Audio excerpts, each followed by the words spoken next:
I was 16 in my junior year of high school. I had 9 periods in a school day. 5th period was lunch, and straight from there was my astronomy class. My astronomy class was actually held in one of the 2 basement classrooms of the school. My high school was big. There were 3 floors, and even that wasn't enough to accommodate all the classes offered, so the school built 2 classrooms in the basement. It was honestly kind of creepy down there when nobody else was around. It used to be a janitorial area, however it was remodeled to better resemble a typical hallway. The only thing, there were no intercoms or loudspeakers down in the basement at that time. For that reason, no classes were held down there first period for the morning announcements. Everyone referred to this little section of the basement as the chamber, and everyone always tried to get classes down there just because it was air-conditioned and the classes were typically easier. Plus, it had its own bathroom down there. We had a quiz in astronomy that day. Usually I was one of the first done just because I found the class easy. After I finished my quiz, I texted my friend who was in the other basement classroom to meet me in the bathroom because I was bored. He told me okay. I walked out of the classroom and down the small hallway to the bathroom. A few seconds later, the door opened and my friend JJ entered the bathroom. We were joking around for a while, until JJ checked his phone and said someone texted him saying the school was going on lockdown. We both looked at each other with the same grins. Neither of our teachers saw us leave the classrooms. That meant we had free range of the school while it was on lockdown. We agreed to sneak upstairs and look around the hallways just for the hell of it. The worst that would happen is that we'd explain how we couldn't hear the announcements in the basement classrooms. Upon opening the basement door to the main floor, we were surprised to find all the lights had been turned off, so the hallways were pretty much pitch black aside from the light pouring in from the doors in the lobby. This was legit because usually the lights were left on in the hallways during lockdowns. Something was going down, and we didn't know if we were even comfortable walking around now. JJ stepped out a little further into the hallway, and I followed suit. JJ then looked down the hall and said, "Who's that?" I looked, and emerging from the darkness was a man. At first we couldn't tell if he was a teacher or not, but as he got closer we realized this guy wasn't dressed at all like any staff member. He was dressed like a bum. "Alright, let's go," I told JJ as we hurried back down to the basement. He surely saw us, whoever he was. We saw both classrooms had their doors shut and lights off, so to avoid making a scene, we decided to hide in the bathroom. I shut the light first thing, and then we both went to hide in the corner stall. There was complete silence in the room, no ventilation, no heaters, nothing. Just the sound of me and JJ breathing, and an occasional drip from the sink. The door to the bathroom suddenly opened, and light from the hallway poured into the bathroom for a brief moment. The door shut, and the bathroom was once again pitch black. Me and JJ tried our best to control our breathing. The room was so silent that we could hear somebody walking over to our side of the bathroom.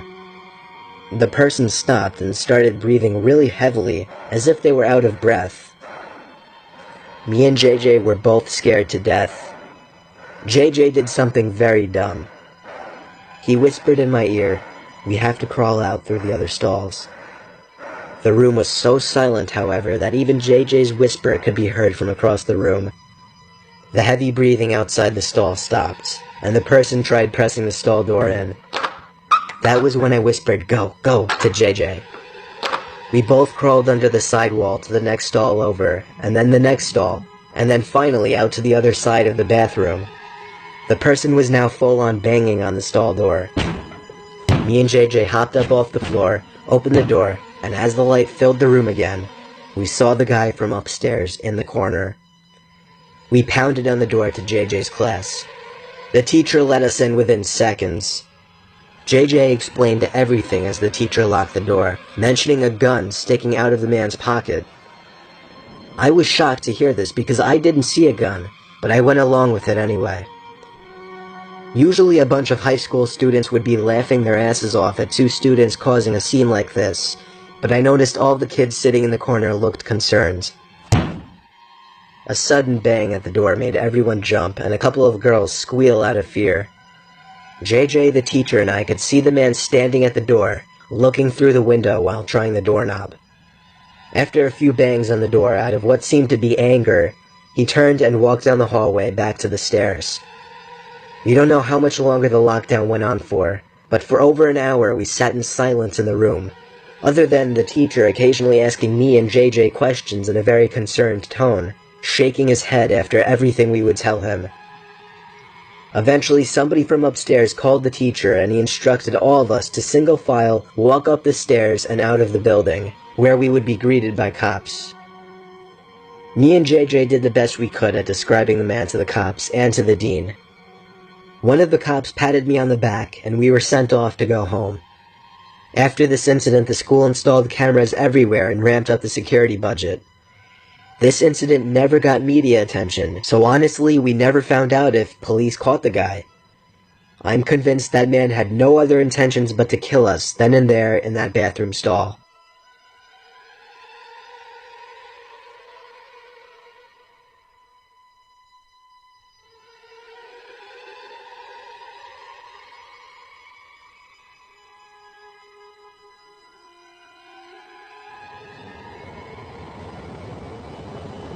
I'm a retired New Jersey police officer. Throughout my 20 years in the force, the most disturbing call I ever received was for a school lockdown happening at a nearby middle school, of which I'll leave out the name for legal reasons. It happened on a stormy, dark day. My car number was called on the radio to respond to a lockdown, where a suspicious-looking man was seen stepping out from a white van parked behind a school, and walking into the back door by the boys' locker room. I pulled up to the back parking lot of the school, right next to the white van. Nobody was inside, and all the doors and trunk were locked. I opened the red back door that entered into the gym hallway, right by the locker rooms. The main lights had been turned off, so the whole inside of the school was dark. I unholstered the flashlight from my belt and used it to navigate the halls. I made it to the lobby of the school, where a woman emerged from the front office quietly, telling me to check the boys' locker room, but to be careful because the person might be armed. I called for backup on my radio and was assured backup was already on the way. I made it back to the hallway I entered from, where I found the boys' locker room right next to the exit. I pushed it open very quietly. There were no windows in the rooms, therefore there was no light whatsoever in that locker room. Only the light provided by the flashlight. There was a white noise in the room, some kind of vent on the ceiling blowing air. But even over that, I was hearing faint scratching type noises, or little dings on the locker doors from the other side. I was supposed to make my presence as a police officer known, but honestly, I was just too scared. The tension in the room was insane.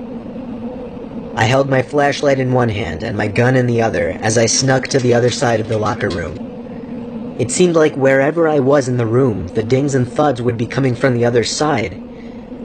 I was standing in the corner of the locker room, right by the door to the bathroom, when the sound of someone slamming a locker door from another room made me jump out of my skin. I went in the direction where I heard the slam, to find out that it was from the boys' football team locker room. There was no door separating the main locker room from the football locker room. The lockers in here were also 3 times the size. I finally had the nerve to make my presence known by shouting police.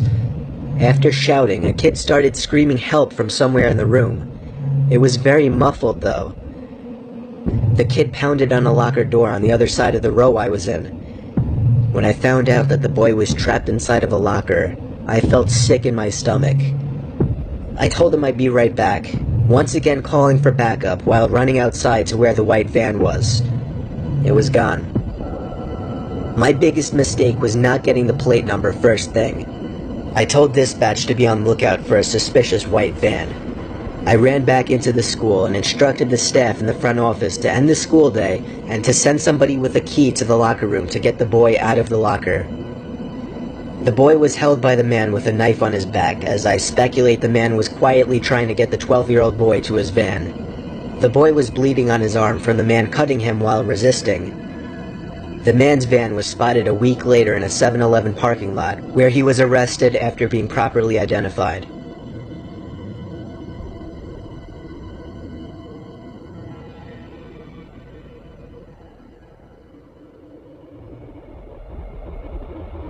I was staying in a Hampton Inn in New Jersey when I was visiting Rowan University, a college I potentially wanted to attend.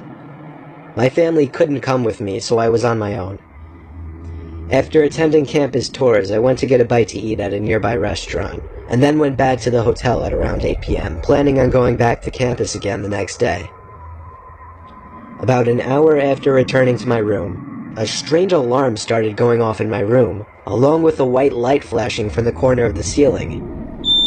A message started looping shortly after as well, saying something along the lines of, "All Hampton Inn guests, please remain in your rooms, this is a lockdown."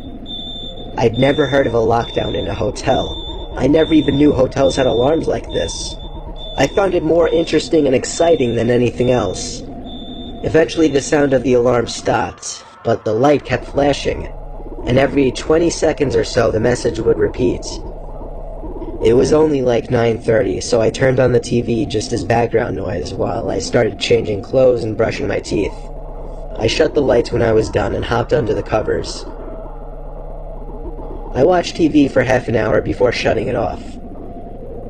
The light was still flashing with an obnoxious bright white every few seconds.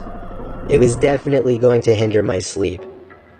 I was starting to consider calling the front desk to ask what was going on, when the phone rang. It was someone from the front desk. I was expecting them to tell me something about the alarm and when it would shut off, but instead the person on the other end spoke in a very concerned voice. She told me to remain calm and walk out the door. I took that opportunity to ask her what exactly was going on. She went on to tell me that there was somebody in the room with me and to get out immediately. I dropped the phone and instinctively started looking around everywhere. Part of me was curious to see if somebody was in fact in the room. I checked under the bed, looked into the empty bathroom, nobody in either spot. Then, I noticed the closet door right next to the bathroom. It was one of those closets with a wooden sliding door. It was open just a tiny crack, and through that tiny crack, I could see a person's face. At first, it didn't sink in what I was seeing, but when the door slid shut, that was when I freaked out and ran out the door. The people at the front desk showed me security footage from an hour earlier of some sketchy-looking man walking around the hallways, apparently looking for a certain room.